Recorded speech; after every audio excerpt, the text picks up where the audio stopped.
Aussies don't actually know that Aussie sushi is a specifically Aussie thing. Good arvo everybody, and welcome back to the channel. And today we're going to be running through 10 things we'd miss if we left Australia. The reason we're doing this video is that for us, Australia Day is only in a day or 2 days time from us recording this video. So we thought, let's do a video about 10 things we'd absolutely miss if we weren't in Australia anymore. And what better way to assist us through the video than a piece of celery holding our mic? This is today's mic holder. Hope you guys can appreciate. It does link to one of the points we'll explain later on. So as I get the aroma of celery, point number one is the friendly and approachable people. This has to be number one. Because since being in Australia, not only have we built this amazing community, or should I just say you guys have come along for this venture, but we've just met so many lovely friends and what we would class as family friends, definitely as well. Like,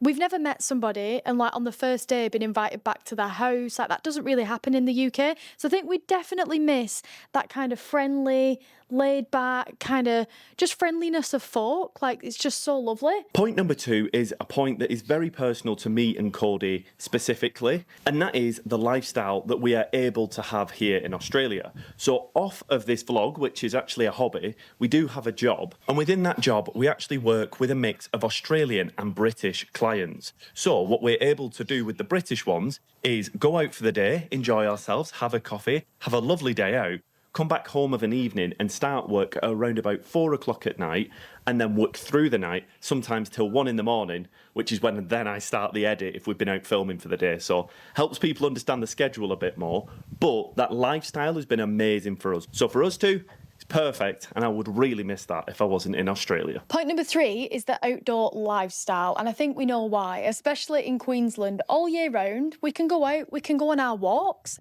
at any time of the day. Where in the UK, for at least 6 months of the year, sometimes more like 9 months of the year, it's very mucky, muddy. Flash up a picture of us on screen now of us doing a walk. I'm sure we've got one, hopefully in the bank if we've not deleted it. So just simply being able to go out, enjoy the beach walks, the nature tracks all year round, and also just being able to go out at any time of the day and enjoy that without the weather affecting it.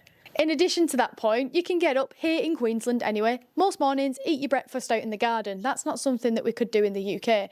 And the fact that all the cafes up here have mostly outdoor seating, all the inside's usually quiet and the outside is usually full, and there's a reason for that. Point number four is the availability of swimming and the different spots and locations you can go to. For example, I can rattle off 4 right here. One example of swimming would be at somebody's house if they have a pool. For example, we have a pool where we live, but you might have friends or family or other people around that have a pool, so you could go swimming there. Another option is the public open pools. So in the UK we do have swimming pools, but they tend to be indoors. I think outdoors isn't maybe as common as the weather does not permit it. But the idea of outdoor swimming places where you can pay a bit of money and go and do a couple of lengths or just enjoy an outdoor pool is fantastic. Along with this, you do also have the natural swimming pools. So if you go inland, you can find the streams, some creeks where you can maybe go for a dip and cool off. And then the obvious one that everybody would know are beaches. So if you want to go for a swim, the bays, coves, full beaches where you can just go for a dip, and the same thing, enjoy the beaches and go for a swim.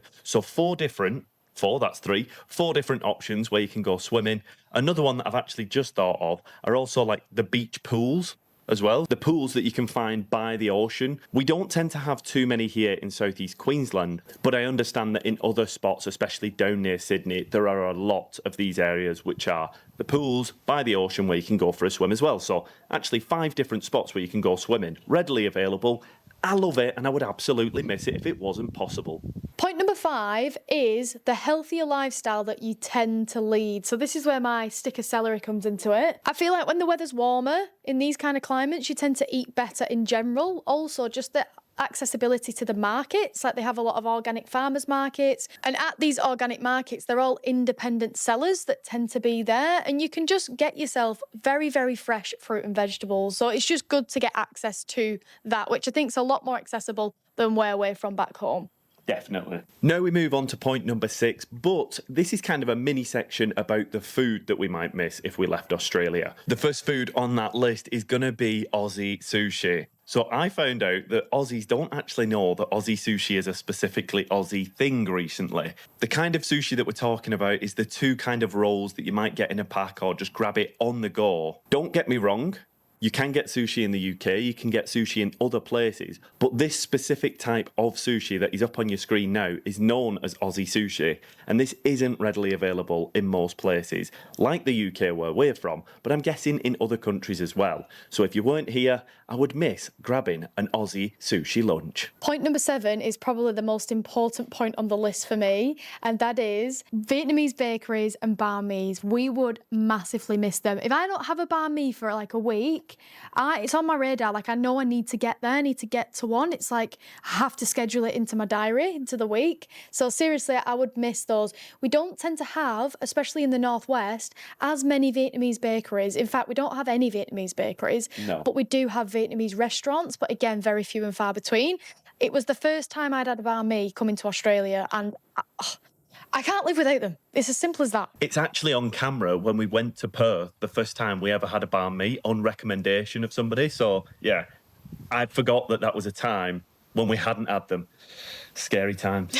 The next point on the list is the tomato sauce packets in Australia. Now, you might be watching and wondering, what on earth am I talking about when I say the tomato sauce packets? But if you are an Aussie that has left Australia, you will know that the kind of squeezy, squidgy, kind of nozzle, middle-pressed tomato sauce packets aren't something that we have in the UK. First time I'd ever seen them was in Australia.